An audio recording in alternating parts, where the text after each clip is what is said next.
মাগুরা থেকেই নির্বাচন করতে চান সাকিব। চবি উপাচার্য ও উপাচার্যের পদত্যাগ চায় ছাত্রদল।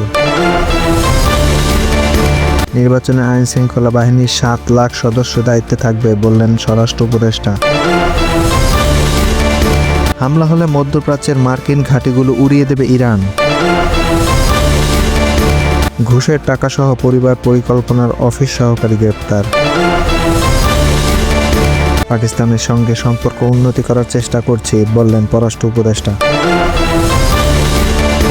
নরসিংদীতে অস্ত্রগুলি সহ গ্রেপ্তার 7। জুলাই সনদ অক্ষরে অক্ষরে বাস্তবায়ন করবে বিএনপি বললেন সালাউদ্দিন আহমেদ। মংলা বন্দরে বিদেশি জাহাজ আটক।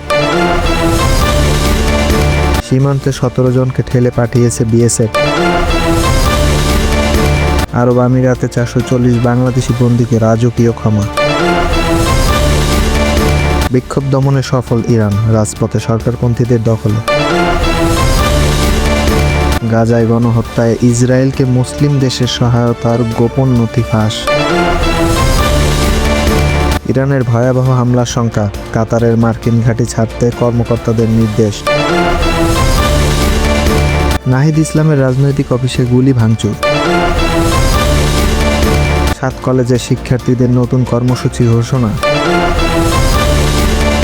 ইসলামপন্থার এক বক্স নীতি বহাল রাখতে আলোচনা চলমান, ইসলামী আন্দোলন। ধামরাইয়ে 5 ইটভাটায় 30 লাখ টাকা জরিমানা।